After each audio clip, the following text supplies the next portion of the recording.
Okay, welcome back. Let's welcome to the sobriety portion and mental health portion of my stream. Thanks for everybody for sticking around. I just had to take a quick water and pee break. Sarah, I don't know if you guys heard, Sarah and Jerry are ripping around the house right now playing with each other. So if you can hear, they are having a really good time. So what I wanted to do for at the start of this is I've gotten quite a good feedback from people about the sobriety stuff. Yesterday I had someone on stream just say that I was, because of sharing my journey over the past couple of years on Facebook and Instagram, that I was part of the reason why they decided to get clean themselves, and that was a huge moment for me. I wish I had the stream saved still, but something happened and I deleted it. So I really wish I could share that moment with you guys or have that moment for myself again, but stay lovey. So I'm going to answer a couple questions right now. Some people have reached out to me and asked questions about my sobriety journey or any advice I have. So I left it up to them whether they want me to say their names or not. These people prefer to remain private, and I respect that immensely. And I just am so thankful that people would reach out and ask these questions, because it takes courage to ask a lot of questions. It's like putting your hand up in the middle of a class and answering a question. Other people are thinking it if you are asking it. So let's get into these. When you decided to go sober, what did you do in order to distract yourself from the cravings? Sorry, just a little ad on YouTube. There we go. I'll read that again. When you decided to go sober, what did you do in order to distract yourself from cravings? Did you have physical or mental cravings for it? COVID times has had me drinking too often, but I keep turning back to it, and I would like to quit. So, one thing when people ask me about being sober and what I suggest in terms of strategies to get through that. Sorry, I'm just going to turn down the volume a little bit. There we go. One of the things I recommend is fill your life with things that you can't do when you're drinking or when you're hungover. So his question was, what did you do in order to distract yourself from the cravings?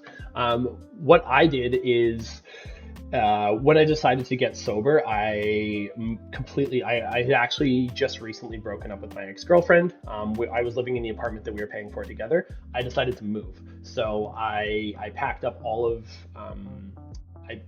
I had everything packed up. We had a trip together planned to go to Mexico that obviously didn't happen. She didn't decide to go. I decided to go by myself. And I still wanted to go on that trip to Mexico. So I went by myself.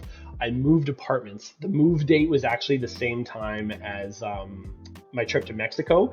The reason that partially that I had to move was because the apartment we were renting found out that I had 3 dogs, and they weren't too happy about that. So I was like, okay, well, I'll move. So I found a new apartment. My good friend, Simeon, I don't know if you're watching, but thank you so much, Simeon, for helping me move apartments while I was in Mexico, moved my apartment.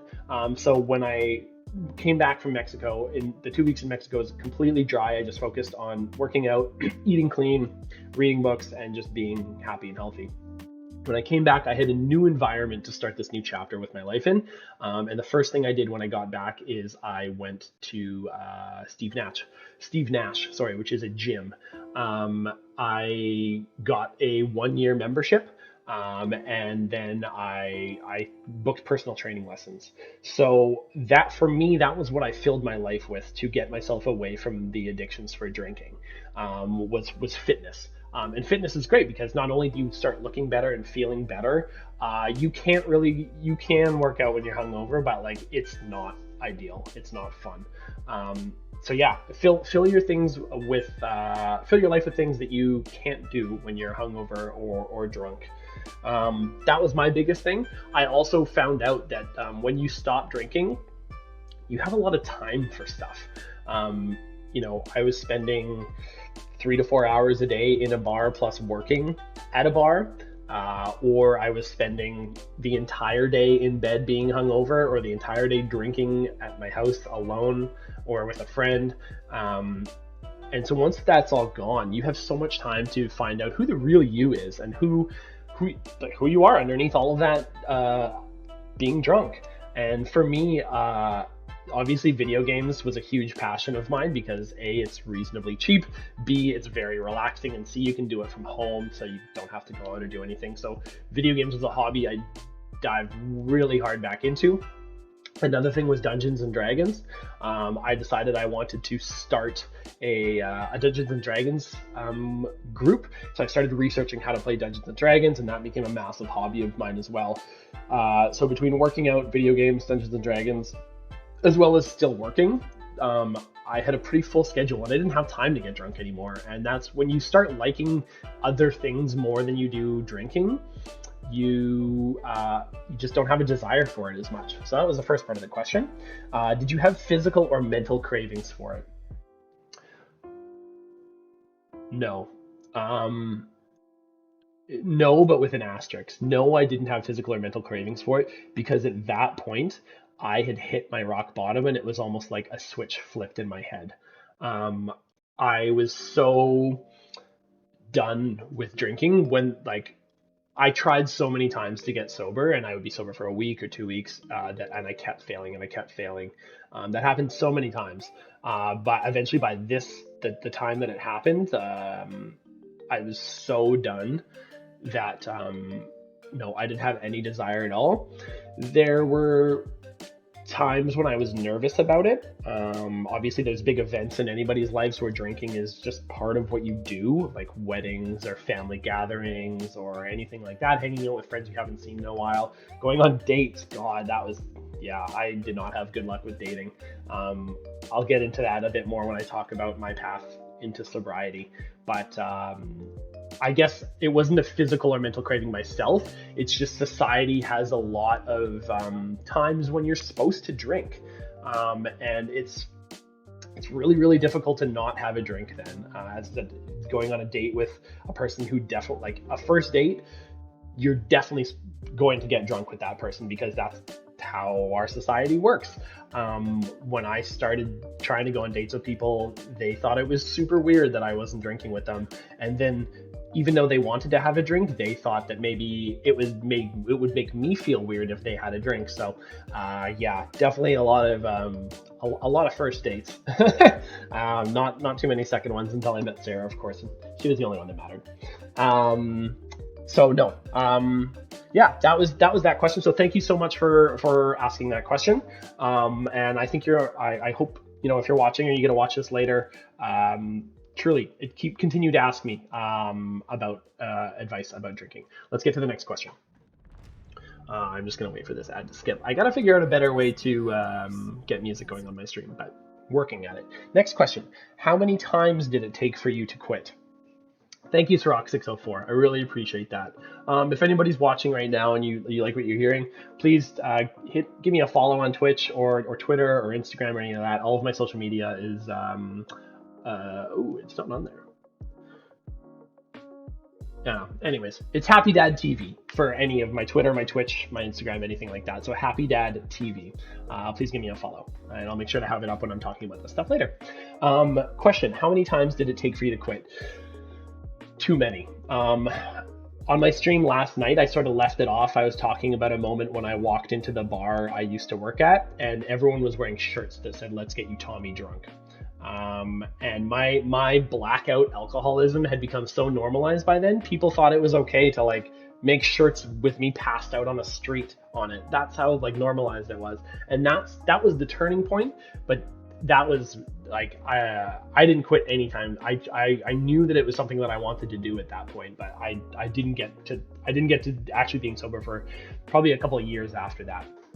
So I would say I would go through, the cycle of sort of binge drinking for me. It was like I would go for 1 to 2 weeks of drinking, and I would drink for maybe 5 or 6 days straight, stay up late every day, pay people to cover my shifts at Republic, or try and go into Republic and end up getting sent home and almost fired, continuing to drink until I couldn't, and I woke up physically ill, like curl up in a ball, puking, couldn't do anything. I'd be hungover for maybe a week or 5 days. I'd start eating healthy food, taking vitamins, working out a little bit, and then someone at Republic would offer me a shot, or I would be in a situation where I thought a shot was necessary, and then I was right back into it. I'd get fired up again for another 6 days, and then that continued. That's like we continued for a couple of years, and it just got worse and worse and worse and worse. So too many times to count. The next question is kind of how many times did it take for you to quit leads into what was your rock bottom? This is the last question I'll answer, and then I'll talk a little bit about my journey at Republic. My rock bottom, I would say, was we were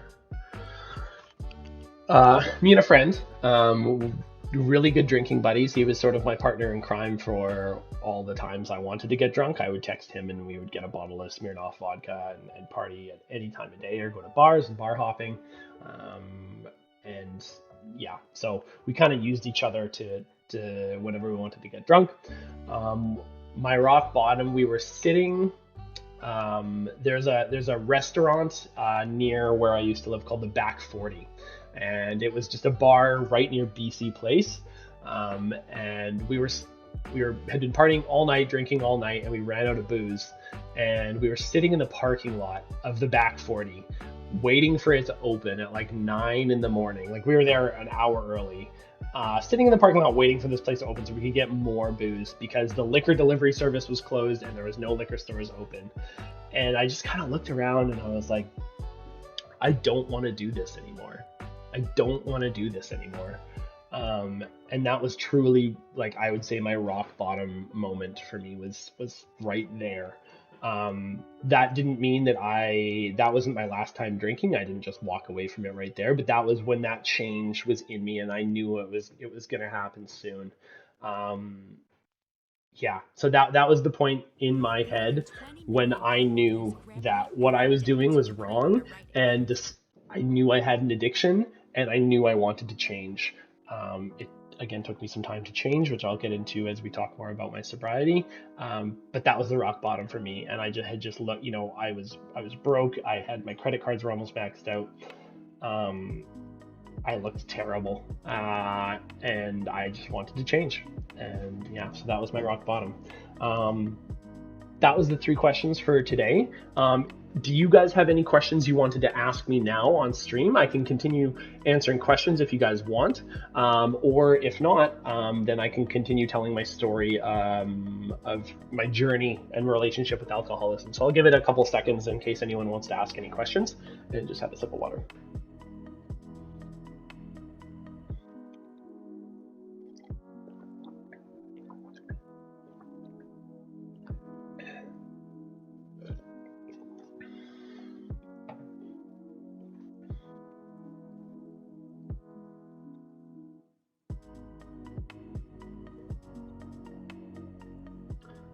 Okay, totally fine. If you ever do have any questions, feel free to message me privately. Again, Vicky says it takes so long for me to quit my drinking. Do you have a specific question, Vicky? Is there anything that you want to ask, or how far along are you into your sobriety journey? Have you made that choice yet? Like, do you want to be sober, or are you still drinking and you're concerned about it? Is that a problem for you?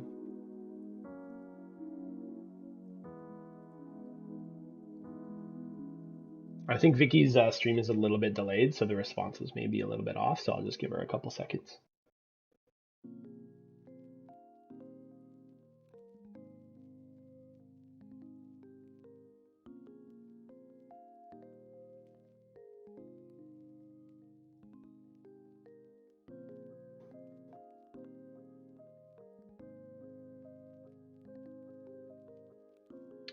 Yeah, so if you're still drinking but you don't know how to stop it, again, the first step is admitting that and I know this sounds cheesy and it's something that they make you say in whatever sort of recovery program you go through. I didn't go to Alcoholics Anonymous or anything, but like just from now reading, I just decided to do it on my own, but now reading about sobriety and how to get through it, you have to want to stop drinking. You have to make that choice to want to stop drinking.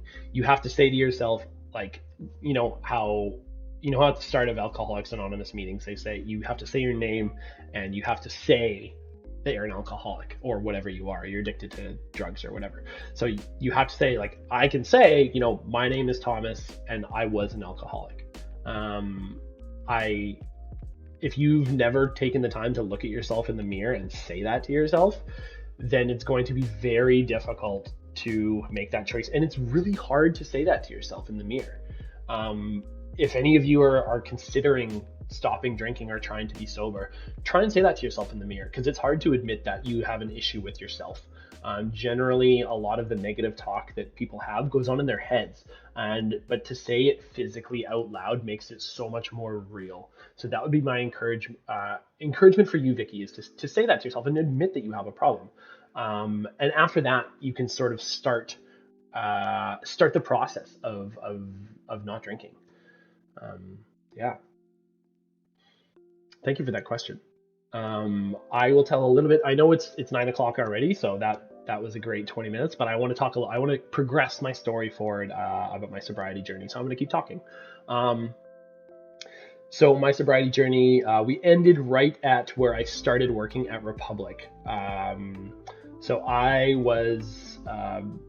I don't think I had an official title as head bartender, but I worked there the most shifts. I helped with the bar program. There's some people who had worked there for even longer than I have, but we all sort of shared the title of senior bartenders, let's say. So I was a senior bartender at Republic, and eventually I moved into assistant general manager. At the end of my story yesterday, I talked about how I got hired at Republic, and that was I messaged the former owner, who doesn't own it anymore, of Republic, and said, I want to start working for you. I want a job. I was very cocky at that point in my career, and I was just, I can get a job here, no problem. Boom, got him. So I started working there full time. Brooklyn had actually started to shut down. So when Brooklyn shut down, I moved over into Republic full time, and it was my first training shift. The first thing that we did was take a shot. And so that sort of set the tone for the work life there. I only had 2 general managers at the time I was working at Republic, but generally, and I know this because I was a manager, generally managers of restaurants or clubs or anything like that tend to be the people who drink the most. I know that's weird to hear, but out of all the people, I've found that managers tend to drink the most, and that was true. I drank a lot as a bartender, but it's the culture that you develop. And so the first general manager that we worked with definitely fit that role. He drank a lot, and we were, encouraged. It's part of nightlife. It wasn't just like the place that I worked. It's part of nightlife to drink and continue to drink and drink and drink and drink, but you have to maintain yourself. And so it was even more open season than Brooklyn, I would say, in terms of drinking on shift. At Brooklyn, we definitely drank a lot after shift, and we drank on shift, but this was like, I was going up to people. I had a promo tab of like making sure I gave out X amount of shots a night. I think my promo tab by the end of it was about $100. For me personally, every bartender had about $100 of promotional bar to give out for free shots. So you were encouraged to, give out shots, take shots of people, and have that fun. So first started working there, there's 3 bars in Republic. So there's the downstairs bar, there's the upstairs bar, and then there's the private room bar. The downstairs bar was where all the new people get placed because it's slower. It's a psychological thing. People want to be in a place that is farther away from the door or farther away from where people first get into things. So if you're in a restaurant, like, you don't want to sit by the door of the restaurant because that's weird. Same thing, if you come into a nightclub, you don't want to be in the area that's right next to the door. You want to be upstairs or in the private room that's even smaller, and it's exclusive, and people want to feel exclusive. So I started at the downstairs bar. I would never actually really leave that bar because I worked so hard into turning it into like a place to be at. And I befriended a lot of the promoters that we worked with on a weekly basis, and made it a better place to work. So, but all of that revolved around drinking. And it was so much fun working at Republic, and I actually won. I know I mentioned yesterday that I won an award for the Vancouver Nightlife Awards. I actually won another award for the Golden Owls, which was the evolution of the Vancouver Nightlife Awards, and I won Best Bartending Personality at the Golden Owl Awards. So it was another. I know I talked on this stream actually about how when I was talking with Brett about his addictions with mobile gaming, it's every choice I made when I became sober was rewarding me for making that choice to be sober. Um, every choice I made back then when I was being a bartender, which pointed me towards drinking more, was rewarding me with things like better shifts, awards, a higher social media profile, uh, general, being in the bar industry in Vancouver. It's a small industry, so it's about who you know, and gaining that recognition, gaining more people to interact with, knowing more bartenders. It was all, I was being rewarded for drinking so much. And I feel for a lot of people, that's where the bar industry is such a slippery slope, because you get rewarded for the drunker you get and the more you're out and the more you're on the scene and out at bars promoting yourself, promoting the place that you work. You do better, you get better shifts, your managers like you more for promoting it, you get more free drinks, you make more money. It's all revolved around drinking, and for me, I fell into that very hard, and some people don't get out of that, you know what I mean? And it's tough to get out of that cycle unless you do hit a rock bottom. So for me, it was at Republic, I could do no wrong. But that being said, I know I said like I would show up to shifts drunk at Republic, and that was like there was I think the first big party that I bartended was a Ciroc party. Ciroc 604, what up? There was a Ciroc party at Republic, and I got so drunk that I got sent home. But they I wouldn't leave, and so eventually they had to like literally kick me out of the place I was working. I blacked out, I don't remember anything, and that was the first time, but I didn't get fired. Another time that I don't remember, I was told about, I came in so drunk I passed out standing up behind the bar. Like people were asking me for drinks and I was just like that. Like that's how bad I could get when I was drinking. And so people had to literally like carry me out from behind the bar and then take over my bar duties and close my bar for me, and all do all that stuff. But because of, again, when I was sober and when I was working, I was a hard worker. I promoted the bar very well. I was out all the time, so those benefits outweighed the negatives of me being a blackout binge drinking drunk for a while. And it got to the point we actually moved into a new manager, whose name is Troy, and I can say without a doubt, Troy is one of the reasons why I became not just a good bartender, but I became a good human, and I learned how to be in the industry. And I eventually got sober because he just pushed me to want to be a better person and take a hard look at myself and see why I was doing the things I was doing. Unintentionally, that led me to sobriety, but he is the best of the best. And I don't know if Troy, if you'll ever see this, but thank you so much, man. Yeah, he was so instrumental, but we got a new GM. His name was Troy. He was a little bit more strict about these things, and we had multiple talks about my problems with being drunk. But again, I don't think with binge drinking you ever choose to make those decisions. It starts out slowly by you having a couple of drinks, and then I just turn into blackout Tommy, and I get to the point where I'm not making the decisions anymore. My alcoholism is making the decisions, and I'm just running on autopilot. I wouldn't think, I would just act in the best interests of me doing whatever I needed to do to continue to drink. And whether that was wasting money and paying people like $100 to $200 to cover my shifts so I could continue to get drunk, or going into work, using my promo tab for myself to get drunk and drink, or like saving it for the end of the night so you can drink afterwards. It was all in that benefit.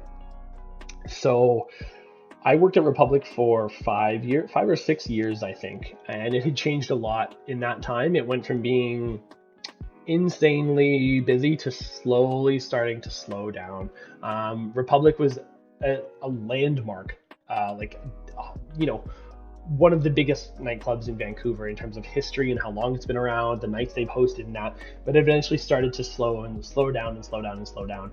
But that meant we had more opportunities to drink, just because it's slow. So we had nothing to do. So we would just start to drink with each other, and then you would get cut. And if you get cut in the middle of the night, it's not like you're going to go home at 1 or 2 in the morning. You're going to go out and get drunk more. And I, I think it's 9:10, so I might end it now. I'll tell a final sort of point about Republic, and then we'll continue on. So, Republic actually, I got approached by the owners of the warehouse group. This was about probably year 4 or 5 so right at the tail end of my Republic journey. Again, everything was going well, but it sort of went through those phases of me like being blackout drunk, getting in trouble, almost getting fired, going back, being good, going back, and then it would stop again. And it did that for like 4 or 5 years. I got approached by the warehouse group, who I used to work for, asking me if I wanted to open my own restaurant with them. I had been saving all the money I could when I wasn't spending it on alcohol. Thankfully, the good thing about the bar industry is you make so much that it's really, and when you get to be a certain level in the bartending industry, you don't have to pay for a lot of alcohol.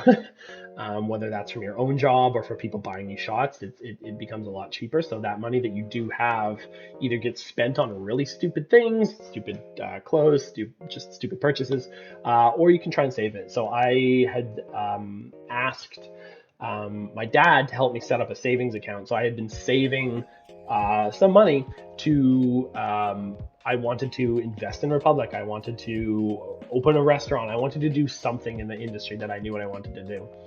And so the warehouse approached me and they said, hey, we want you to invest in our company. We want you to be a general manager of a restaurant. And the choices, that story from when I decided to go to that meeting with the warehouse group and talk about opening a restaurant, and then talking to Republic, actually led to one of the last times that I ever drank. And so I will close it there, and I will, my next stream is on Wednesday. So I hope you guys join me for that. I look forward to answering more of your questions. Does anybody have any other questions or anything for today? Yeah, Box 191, no problem. Thanks so much. And yeah, I'll see you guys on the next stream. I'm streaming Wednesday. Hopefully by Wednesday, I'll be able to have Spider-Man ready to go. I'm so sorry that I didn't have Spider-Man ready today. Technical issues. There's so many of them with Twitch, so I'm figuring it out. Brett, thanks for sticking around. Thanks everybody for sticking around. It's great to be able to share this stuff with you, answer questions about sobriety. If anyone has any other questions and I'm not on stream, let me know on any of my social media. It's just Happy Dad TV, all one word, and I'll answer them on stream or just message you privately. Thank you guys so much. Be happy, and have a great night. Thank you.